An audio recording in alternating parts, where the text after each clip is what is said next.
is Anna Kimani. I'm back again for today's session. And in today's session, I'll be exploring and discussing on how to support children, pupils, or students with dyslexia with the reading and other academic tasks. Reminding you that for the last few weeks, the last few months, I've been looking at this crucial topic on how parents and guardians, what you could do to support the students, pupils, or the young people under your care and going through education. How you could support them in order to get the best out of the education as a parent or guardian. And I've also been addressing the young people themselves at all levels in education, what you could do in order to get the best out of your education, because you spend a lot of your young age years going through compulsory education. Therefore, it's good for you to get the best out of it, all around education. And again, reminding you that I've been uploading new videos regularly and at least once a week. From today, I'll be uploading at least once a month, but I'll be doing it regularly as well. And again, even as I upload the videos once a month, or the new videos once a month, I'll be going back and I'll be uploading short videos, highlighting other videos that I've covered in the past, the last few weeks, the last few months on this topic. Because I've noticed that a majority of you have asked me to cover some areas that I've already covered. So what I'll do is I'll be recording short videos, highlighting the old videos that I've covered, and then below each short video description, I'll put the full link, the full YouTube link to that full video, so that you can click on it and watch the whole video that I had covered previously on that topic or in that area.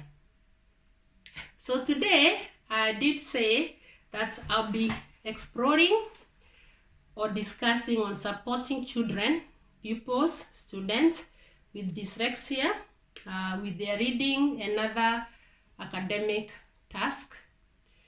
I may not be able to cover everything. It's not exhaustive, but I'll do my best and discuss what I've got in details. So, how do we, or how can such pupils with dyslexia be given maximum support? So, to start with, pupils or students should be tested by an official assessor for dyslexia. I'll repeat that again. Pupils or students should be tested by an official assessor for dyslexia. Dyslexic pupils vary with their needs. So every dyslexic pupil or student will vary in their need or requirement when it comes to reading or other academic or all-around education requirements. Dyslexia also affects such pupils in other aspects of life. For example, in understanding instructions, and again, for example, in games or other instructions. Such pupils report that the word may jump around on a page in front of their eyes. They become very tired due to this. So such a condition affects dyslexic pupils or students, and this makes them very tired or feel tired. They may struggle to complete tasks. And therefore they will require maximum support, maximum and utmost support in order to reach to their fullest potentials in all their around education. Dyslexia does primarily affect reading and spelling, but other affected areas include verbal memory and verbal processing speed. Other problems may concur with such problems, and other areas could be on numbers, problem with numbers, coordination, concentration, and organization, but they are not in themselves indicative of dyslexia. Dyslexia occurs across the age and ability range. Dyslexia affects the areas of the brain associated with language processing. Inevitably, dyslexia can cause incredible frustrations in such pupils or students or young people with their reading, with their academic task, and other all-around education. Therefore, they will need utmost support. Looking into further support that such pupils could be given, when it comes to printing and layout of text, use of white paper and screen backgrounds on the interactive whiteboard. Ideally, use a minimum of 14-point type in written text. So different font can confuse the student or can make it be difficult for them, especially if it's less than 14 in size. So ideally, the font size should be above 14. If you are reducing a page of a book down so it fits onto one worksheet, blow it up or at least keep it in the same size for the dyslexic pupils. Pre-teach new vocabularies to the dyslexic pupils, students or young people. Break down large bodies of text up to bullet points, numberings, and subheadings, etc. Avoid use of underlining and italic to highlight key points, but instead use bold or different colors. I'll repeat that.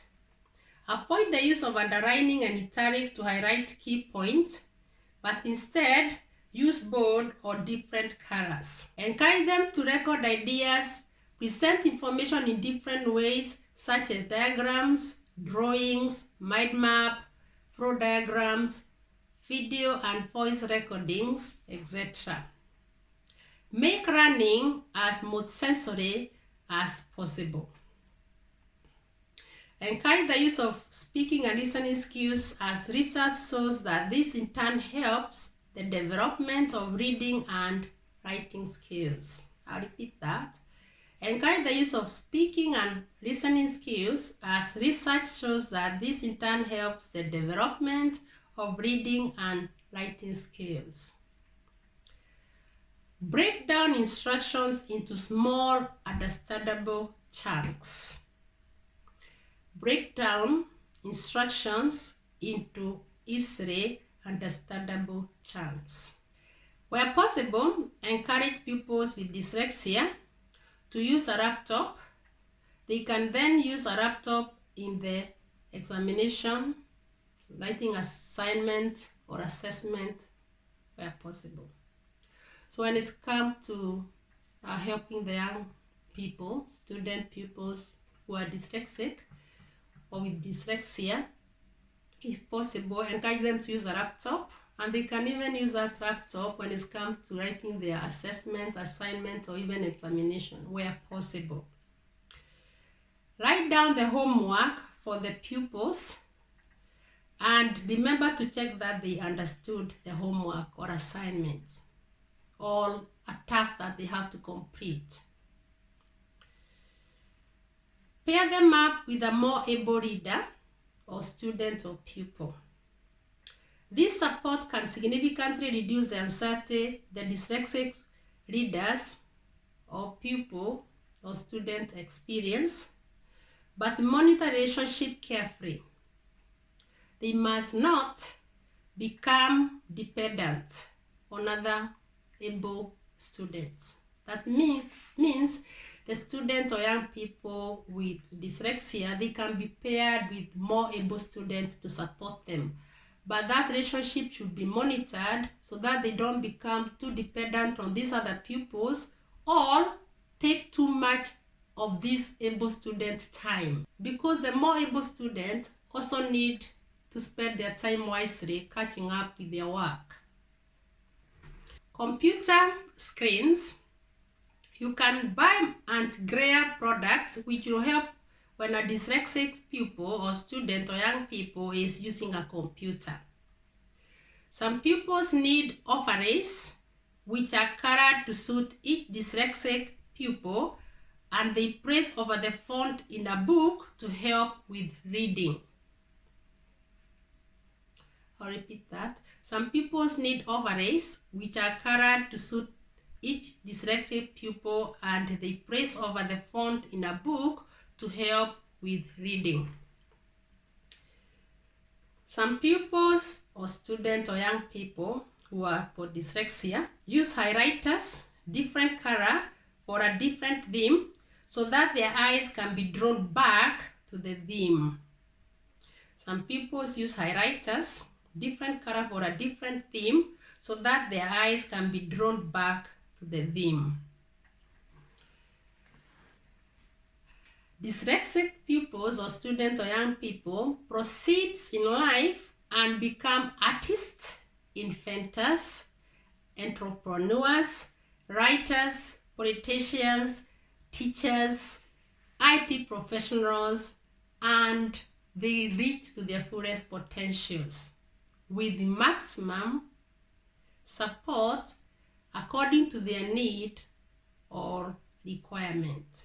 They can do it, and they do it with utmost and appropriate support. They too reach to their fullest potentials in life. They too achieve their vision, dreams, and goals. They too reach to their fullest educational potentials when given the right and required support. Again, reminding you that it's Anna Kimani. If you haven't subscribed to my YouTube channel, which is Anna G. Kimani, please consider subscribing so that you can be getting notifications each time I upload a new video at least once a month, of which I'll be doing and have been doing regularly.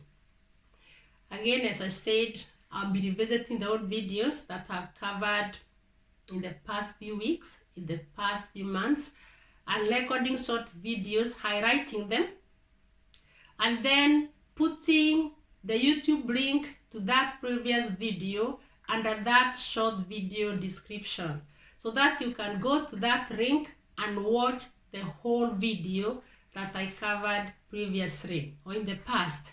Because as I said at the start of the video, that I have noticed that most of the people have been asking me to cover some topics that I had covered previously in details. So I'll start directing you back to those videos.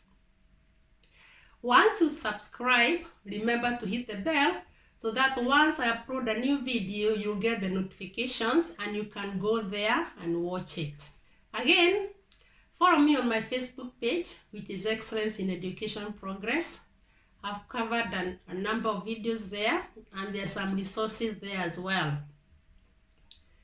Again, visit my website, which is annagkimanipublications.com. Once you visit my website, look at some of the resources that I've shared there. There are a number of books which are in paperback, audio, and ebook. Again, at the right corner of the website, when you click on the right corner of the website, visit the video section and watch all the videos that I have uploaded there. They are all there in a playlist. Revisit the old videos that I've covered in the last few weeks and in the last few months. There on the website, there's a chat box. We can chat there as well. Let me know other areas that I can cover or other subtopics that I can cover in different areas on this main topic on parents and guardians and the student themselves. You can drop me an email through my email, which is akimanipublications@gmail.com. Let me know if you have got any other queries, any other areas that you'd want me to cover, and I'll do it. I'll respond to your email appropriately. I'll do further research where I feel it's necessary and combine it with my expertise in teaching and share it with all of you here through my YouTube channel. Thank you for your time. I appreciate it. I'm looking forward into meeting you in the next session, and please do not forget to share this video and other videos with your other contacts so that they too may benefit. And it's a goodbye for now.